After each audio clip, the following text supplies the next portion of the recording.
Hi guys, how you all doing? Welcome to St James's Park today. I've popped into the stadium from Eddie Howe's press conference this morning to preview tomorrow's match against Manchester City. Of course, both teams locked on the same points and the same goal difference. And things looking up again here at St James's Park after that defeat to Fulham 2 weeks ago. Back-to-back victories against Arsenal. That huge night here in the Carabao Cup semi-final second leg, followed up by that late win against Birmingham from a second-string Newcastle last week. Certainly putting smiles back on faces and having everyone looking forward to the cup final. Now you can probably hear some noise behind me. Can you see that in the background there? Some work being done to St James's Park today. Of course, so much talk right now over what will happen with the stadium. Will it be the capacity be increased, and will the club stay, or will they move just over there to Leazes Park, which I can just see behind the trees just over here. You know what I'm talking about. But plenty more on that to come in the weeks to follow. But let's get on to the talking points from today's news conference, and you can probably see in my title there, lots of people, reporters today, wanted to talk about Alexander Isak and Erling Haaland. There's been a lot of talk as to which of those players is the better striker. I'll get on to that in a minute. But a really interesting quote, an interesting line from Eddie Howe came right at the end of today's news conference when he was asked by Martin Hardy from the Times as to how important it is that Newcastle keep the likes of Alexander Isak. He actually asked directly about Isak for the short-term and long-term future of the football club, and it was a really interesting response from Eddie Howe actually, because he went quite strong and basically said, look, we need to keep not just Isak but our other top players at the side in the club, should I say, if we are to improve both in the short term and the long term. And Eddie said, look, we've not added in the last few transfer windows for various reasons.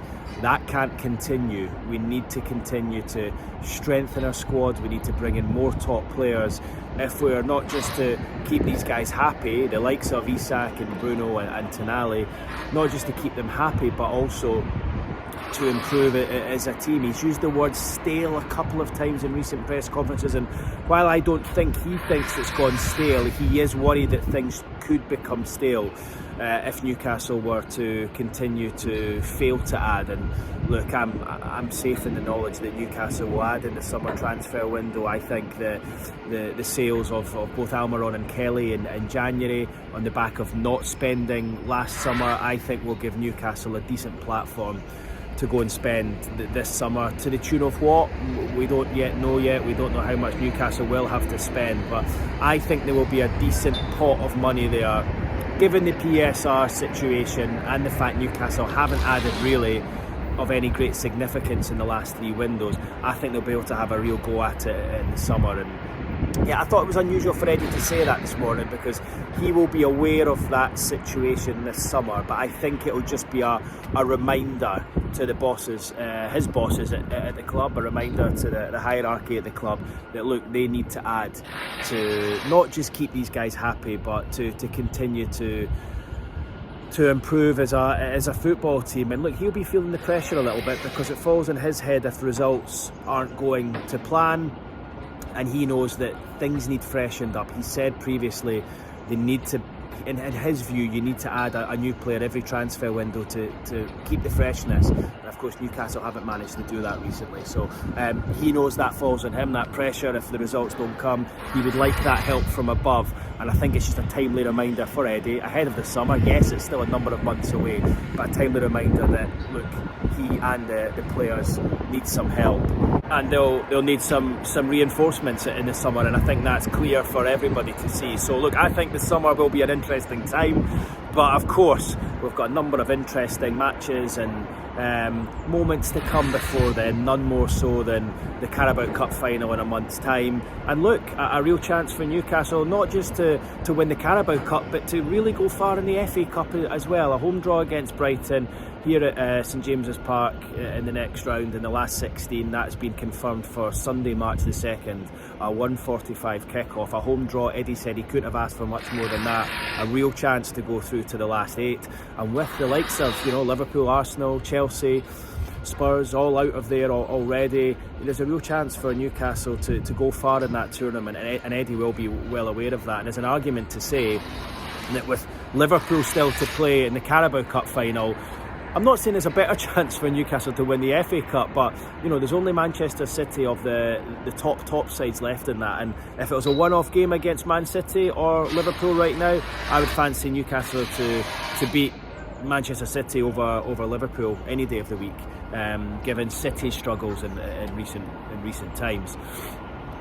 Talking about Manchester City, as I say, lots of questions to Eddie this morning about ISAK against Haaland, how he sees that. He agreed, look, they are two of the top strikers, not just in Europe but in world football right now. He didn't go as far to say they were the two best, but he said, look, there's still the surprising thing is, or the troubling thing is for other teams, that there's still more to come from Alexander Isak. He was asked directly as well which of the two strikers he would prefer, and he said he would prefer Isak over Haaland. He said, look, I'd expect Pep Guardiola to say the same about Haaland, but he said the relationship that he's got with his teammates, the relationship he's got with himself, the way he plays within the team, the fact that he's essentially a winger who plays central striker and is now scoring all sorts of goals, rocket shots from 25 yards, scruffy tap-ins, deflections. The fact he seems to have the full package right now is why he would take Isak over Haaland, added to the understanding he's got with his teammates and the fact that they think he's a really good guy and he's someone who fits in really well with the group. So look, you would have been very surprised if he said he would prefer Haaland. I think the diplomatic thing to say would have been just to either of them would be great, but look, I think he's shown his support for the striker. It was a very clever answer from Eddie Howe this morning to that direct question. It'll be fun tomorrow to see how they'll go up against each other, and I think the added dimension, the fact that they're both Scandinavian, one Norwegian, one Swedish, and I think Isak will go there with a point to prove. Now, Eddie said this morning they need to get the ball to him in the right areas. They can't sit in too deep. They need to get up the pitch, and we need to make sure that he's not starved of the ball, which you can see happening to many strikers when they go to the Etihad when Man City are doing well. Now, they aren't doing so well right now. I was down there actually on Tuesday at the City Real Madrid game, and look, there's a real nervousness about the place. When they went 2-1 up with 10 minutes to go, there was a feeling from within the stands that they just wouldn't be able to hold on to this, and I think if Newcastle can go there and they're confident and they get at them and they prey on that vulnerability, I really think Newcastle can get something there tomorrow. Whether that's a draw or a win, we will wait and see. But look, I think Newcastle playing them at a very, very good time. There was tired legs after that. I actually interviewed Mateo Kovacic the day after, and he said the players are shattered after that, and he only played the last 30 minutes. So I think it's a good time for Newcastle to get Man City. I think the longer the game goes on, the more chances Newcastle will get, the more those nerves will creep in for City, and I think there's a real chance for Newcastle. If they can keep it tight with around 20-30 minutes to go, they've got the pace in the forward areas of Isak, of course, Murphy and Gordon, that they can really trouble Manchester City, and I don't think it's the foregone conclusion that it has been in the past. So interesting one tomorrow. Will be interesting to see what he does with the team as well. I'm sure you've heard already, but the injury news this morning was that Sven Botman will miss tomorrow's match, which is a real blow, I think, because I think Eddie would have again gone with the back three of Botman, Burn and Schär, and asking Schär to sort of step up into the midfield at times, but without Botman there, I think it'll be Burn and Schär at the back in a back four.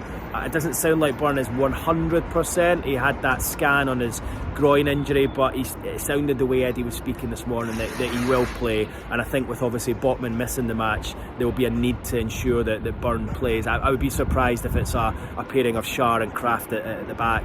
I don't think he would play Kraft in a 5. I've got a feeling tomorrow it will be either Longstaff or Miley coming into the midfield, because Joe Linton's not ready yet. I think one of those two will play. I can't work out which. I think it's probably a toss-up between the two. They both have their own qualities, and while neither of them massively shone against Birmingham last week, I think those 90 minutes that they both played will do them the world of good ahead of this game tomorrow in terms of match fitness. So let's see what he does. But yeah, I would be surprised that if he plays the 5 at the back again without Botman. I think if Botman was available, he would have gone with the 5. On Sven's injury, he said that it's nothing serious, a bit sore on his knee. He expects him to be back next weekend for the Forest game. So it sounds like just the 1 or the 2 games missing for Botman, because obviously he missed Birmingham last weekend additionally.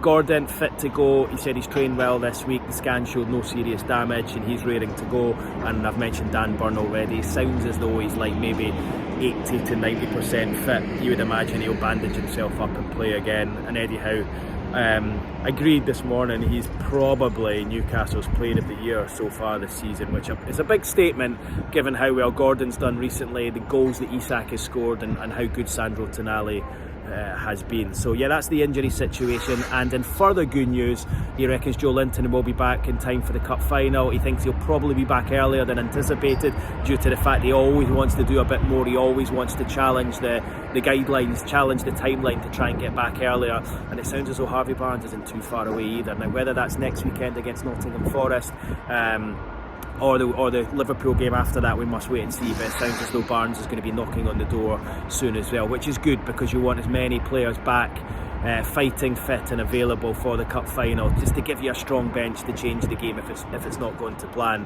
You don't want to be going into a game like that short. You really want to have options. I think it gives the rest of the players a boost, both physically and mentally.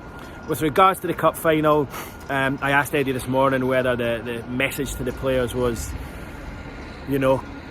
embrace it, look forward to it, talk about it, or do you want to park it and try and just ensure that it's out of the players' minds? And I think he said somewhere between the two. He doesn't want them to lose sight of the positivity that surrounds the cup final, and he wants that to be there. But I think there's just an internal feeling that 2 years ago the final overshadowed a few of the games beforehand. And maybe they put too much emotion into the cup final, and I think he's keen for that not to be the case. So I think they'll try and keep talk of the cup final to a minimum, and they'll want to feel it in the background. But I think there'll be a real issue for the club. I think there'll be a real drive for them to ensure that the cup final isn't in the forefront of their minds, and they can concentrate on what is a huge run of games coming up before then. 5 games to play: Man City, Forest, Liverpool, the cup tie against Brighton as well. Huge games that, as Eddie said this morning, these next sort of 4 or 5 matches and then the cup final will define Newcastle's season, and I think everyone knows that is the case. So exciting times ahead. I just thought interesting that he mentioned the transfer window today and said how important it is that Newcastle keep Alexander Isak. Obviously there's been so much speculation about his future.